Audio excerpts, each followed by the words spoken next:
Thank you for the introduction, and it's really a pleasure to present you the preliminary research work that we have been currently doing at Codes. So as Pablo mentioned, we're gonna go to Tennant Creek to try to investigate if we can use the chloride chemistry as a tool to explore more this province. And I'd like to start with this beautiful picture that on the right-hand side here. It's a magnetite grain that has been partially replaced by hematite, and due to a process of martitization floating in a beautiful sea of chalcopyrite.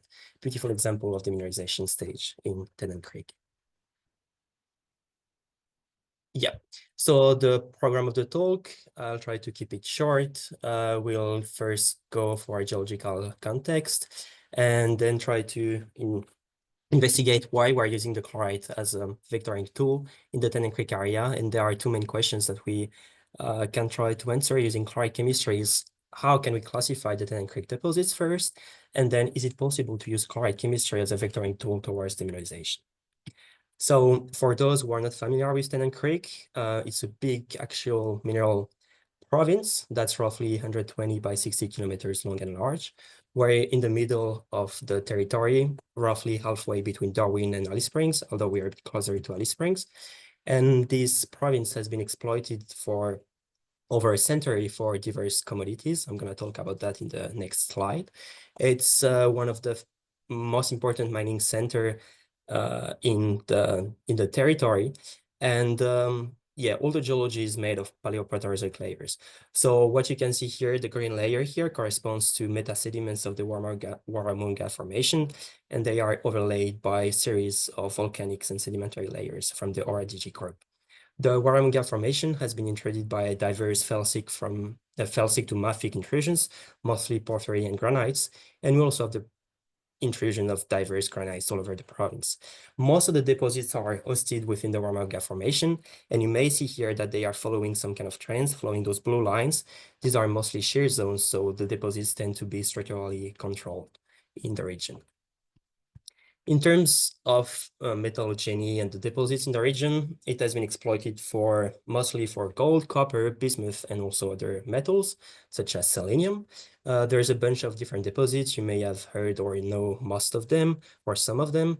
There are several similarities and differences between the different deposits, especially in terms of the commodities that we found there. For example, some of the deposits are very copper-rich, as it is the case for Peko. Some others are more gold-rich, as it is the case for Juno or Noble Snob. And we also have interesting metals, especially in the north. For example, the Northern Star deposit that you will see here is very enriched in uranium, and some prospects in the north are also showing interesting cobalt content. One of the largest one is the Warrego deposit that I'm going to talk about later in the talk, with more than 6 million tons at 6.6 grams per ton gold. So most of the deposits have been classified as IOCG deposits.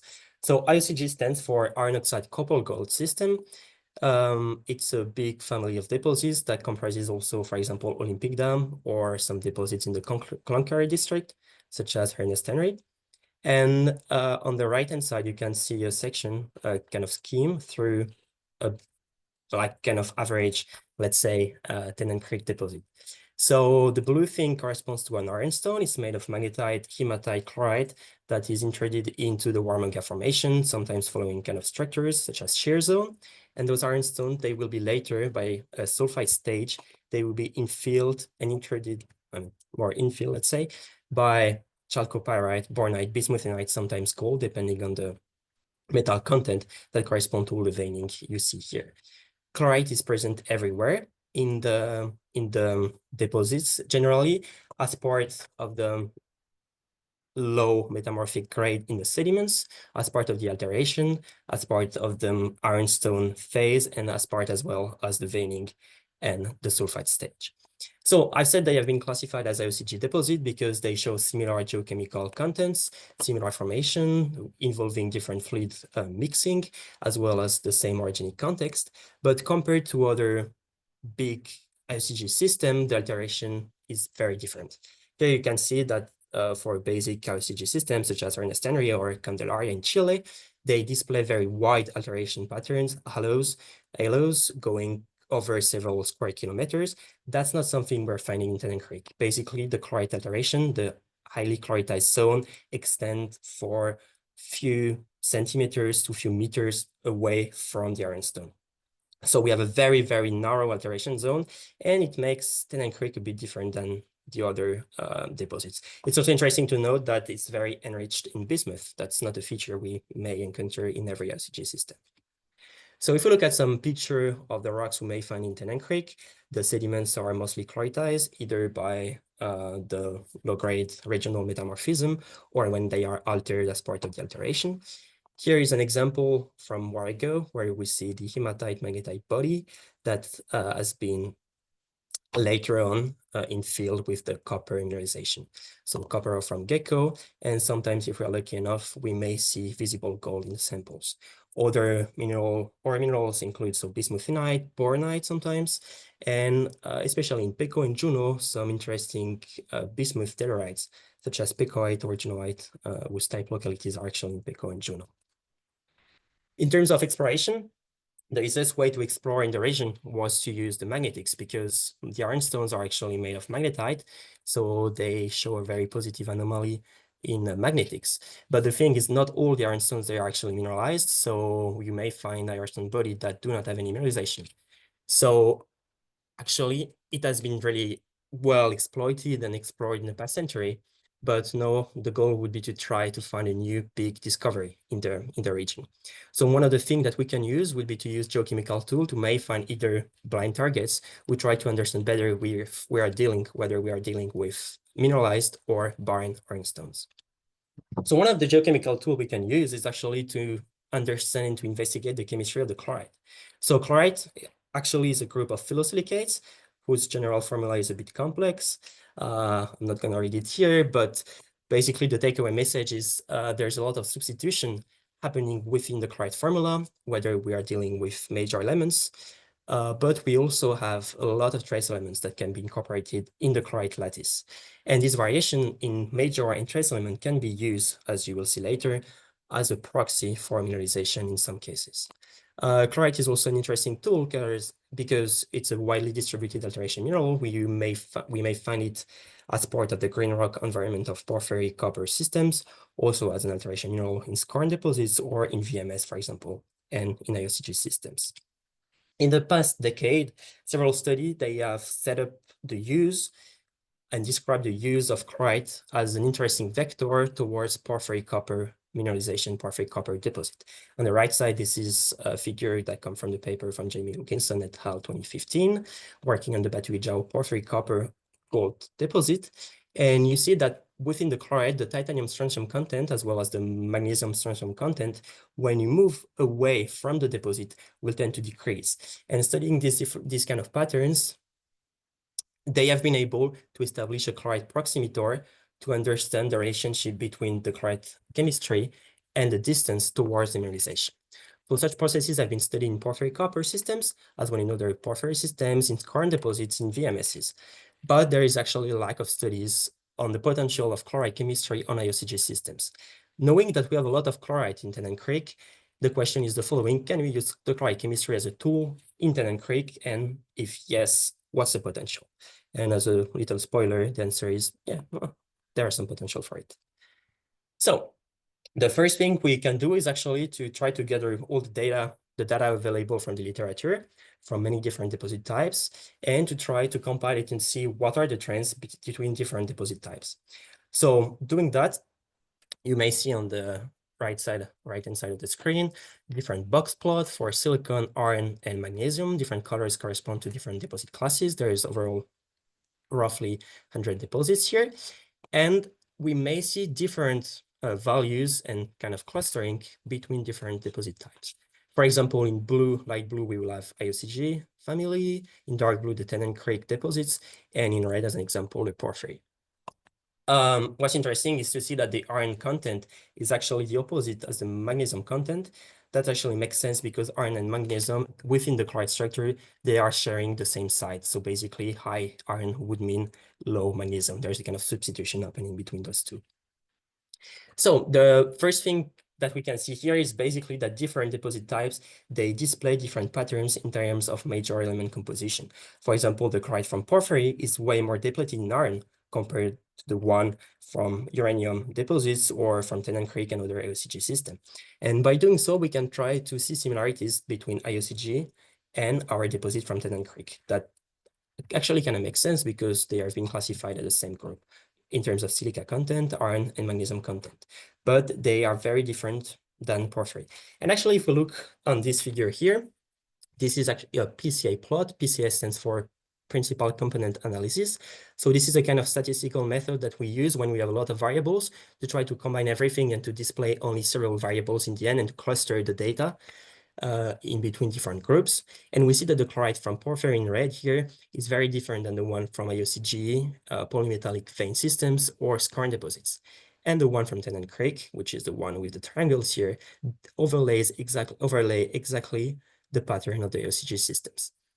So what we can get out of these figures is like chloride seems to be promising to classify deposit types, but we don't have to forget that actually chloride is very sensible to different parameters. So when we analyze the chloride chemistry, we may be dealing either with fluid composition, variation in the host rock, or the temperature. But that also means that the chloride from Tennant Creek is not the same as the chloride from other porphyry or skarn systems. So if we want to investigate chloride as a vector, we need to be careful and apply maybe other vector and proxies, because the one from other deposit types may not be the same. If we look now at the trace element chemistry and we compare those, here we have a plot of zinc versus nickel. And again, the chloride from IOCG system can differ from porphyry, epithermal, and skarn chlorides by its low zinc content, and the one from Tennant Creek kind of follows this pattern here. So again, different families. That means that we may be able, when we encounter a chloride and we don't really know what kind of deposit we're dealing with, there is some potential to be able to say, okay, this chloride is depleted in zinc. It may not be linked to an epithermal or a porphyry system. So there are some things to explore to use chloride as a tool to differentiate different deposit types. And here we have some box plots using uranium. And it's actually interesting because the Tennant Creek chloride, which is here, shows a very high anomaly in uranium, which is not surprising in a way because I've mentioned that uranium is one of the commodities that we may find in some deposit. And the chloride from Tennant Creek shows a similar content in uranium as some granite-related uranium deposit, for example. And that's also something that the chloride may be able to incorporate many elements and metals from the fluid as part of the alteration. And this is actually a feature that we can recognize in some other deposit systems. For example, in tin deposits, the chloride will tend to be very enriched in tin. So maybe we can also use chloride as a tool to guess what are the main metals that are present in the area. So yeah, it's a bit similar to other IOCG deposits in terms of the chloride chemistry, but it's also a very peculiar system with different behavior. So now let's move to the deposit scale and try to see if we can apply different vectors on the Tennant Creek deposit. So here we are dealing with a sample from Warrego. It's a very nice sample because we have different features in there. The sediments are chloritized sediment here. And then when we move to the right side, we enter into the ironstone, some magnetite, hematite, chloride-rich ironstone. And we also have the presence of a vein. Chloride is present everywhere in the sample. Yeah, the sediments, the ironstone in the contact where it's highly chloritized, and also in the vein. And when we do some microprobe measurements in there and we plot the different major elements, so as you can see here, red would be high content and blue would be low content, we see that we have different population of chloride. The one from the sediments is very different than the one at the contact or within the ironstone, and it has nothing to do with the one in the vein. And actually, it's interesting if we focus, for example, on the magnesium here. When we are away from the contact, we have high values of magnesium, and slowly, when we move towards the contact, we decrease that content, and we enter a new different chloride generation here. So that maybe give some hints about how we can use chloride. For example, if the chloride from the sediments is very different than the one associated with the mineralization, that may be interesting. And actually, if we gather more data, not only from that sample, but from other samples in the Warrego area. And this is a work that has been done previously by Richard Wedekines in the 90s, and with new data that actually came out this week. We see that when we move from sediment towards the ironstone, we observe a drop into several elements, such as aluminum and magnesium, manganese. And inversely, when we go towards mineralization, the iron content will rise. Same thing we observe with boron, copper. And that's actually kind of interesting because we may know by picking a chloride if we're actually proximal dealing with sediments, or if we're getting closer to the contact with an ironstone and the mineralization. We can also note that we have the presence of chloride veins that have nothing to do as well, so probably different chloride generation. So also something to have to be careful with by dealing with chlorides, to be sure that that chloride corresponds actually to the generation you want to study. Because if you measure this chloride here from the vein, it's going to give you a very different result than the one from the sediments or the ironstone. But this is kind of promising in a way. And to go back to the sample from where I go, here we do a transect going from right to left from the ironstone contact towards the sediment. So same thing, you read the diagram here, from the contact here towards the sediment. We see that this drop from high iron to low iron is not something that happens like this. It's something more gradual, and it decreases as the magnesium increases when we enter the sediments. And that's actually interesting because the fluid that's forming the ironstone will percolate following the ironstone, and then we'll try to move laterally into the less, and not that permeable actually, because the alteration is very narrow, not that permeable sediment on the side. And this gradually decrease or increase will highlight fluid-rock interaction, and also the power that alteration will decrease as we move away. So there's maybe something to investigate in that, to understand that process, and maybe to see if it can be used as an exploration tool towards ironstone at a larger scale. So this has been done on sample from Warigo. Warigo has been exploited. We know exactly the potential of that site. It has been mined for decades, not anymore. So it would be interesting now to apply those methods to the prospects. So if we take a sample from the area, anywhere in the area or from a drill hole, and to try to guess whether we are dealing with barren, proximal, or mineralized zone. So taking some sample both from Mauritania and Hermitage is a preliminary work, so it will need to be completed by other data. So basically, we saw a very good correlation as we go towards mineralized ironstone for copper, for gold, iron again, or manganese and copper again here. So that means that when we take a sample chloride, for example, that is not associated with any mineralization, if the ironstone is barren, for example, it's going to be way depleted in metals compared to chloride associated with mineralization. It's just a kind of potential that, again, maybe by using chloride just from an ironstone, we may be able to know if we are dealing with a barren promising or a promising system. And this kind of behavior is actually linked to the metal content. Same thing we've seen with the uranium or the zinc content in porphyry. If we have copper and gold in our system, it may be included as part of the chloride structure. And something that's also interesting is there's potential in Tennant Creek for diverse metals, especially critical metals, especially cobalt and bismuth. So if we plot the cobalt and the bismuth content in Tennant Creek compared to any other deposit in the world where we have data from, we see that we have a very high bismuth and cobalt content. And none of the deposits we've been gathering data from shows the same trend. And that's actually kind of interesting because if we look at this ICP-MS diagram here, so we can actually see where, those cobalt and bismuth comes from. So for the bismuth, that's the red curve here. As we ablate and we measure and we enter the grain in the sample, we will have some spikes. That means that the bismuth is more likely coming from inclusions and some mineral present in the chloride. So yeah, inclusions. So actually we are measuring the bismuthinite maybe. But for the cobalt, you see that flat curve that slightly decreases. It follows the same trend that iron and magnesium in the chloride, those are the main elements present in the chloride structure. And that means that the chloride is actually incorporated within the structure. So we are dealing with a cobalt-rich chloride, and it's not any inclusion or something else.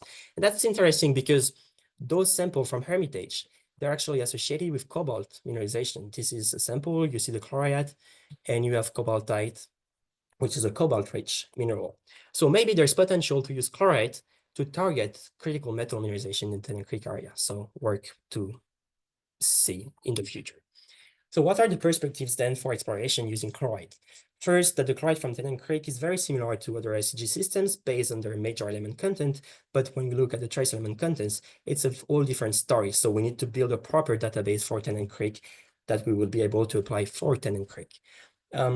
Actually, that using the chloride can be a good tool to differentiate different deposit classes, but it's just also something we have to be careful with because many parameters that can influence the composition of the chloride, for example, the fluid composition, the temperature, or the host rock. So always being careful and try to understand if we have that signal and that composition in the chloride, is it really the true signal from the ore deposit, or is it something related to the host rock or the temperature or something else? When we go to Tennant Creek, we have preliminary results that show that several vectors or proxies can be used to see whether we are in the barren or the proximal environment, and more work needs to be done to understand this at the larger scale. But for example, iron, magnesium, copper, or titanium strontium ratios may be potential vector in the area. There is a potential for big discoveries in the Tennant Creek province. We know it. That's why it's really it's being explored right now, and wouldn't be surprised if a big discovery comes up in the future. And that would be also interesting to look at other commodities, as it is the case for cobalt and uranium, because there is maybe something to do with the link between chloride and those mineralization. Regarding that work, this was preliminary. The goal would be to work on the regional scale and to do a proper trace element study on the different deposits all over the province, not only a few deposits in Tennant Creek, but also a bit beyond to understand the regional scale and try to establish a proper database for the chloride in the Tennant Creek to be used for exploration purposes. And I've been mentioning the chloride, but there are maybe other mineral vectors that can be used to target mineralization in the Tennant Creek area, such as hematite maybe, and recent studies have been showing the potential of monazite, so maybe not. So yeah, I try to keep it short because it's Friday afternoon and don't want to overwhelm you with lots of diagrams, but if you have any question or things you want me to share or to talk about, I would be more than happy to discuss that. So yeah, thanks a lot.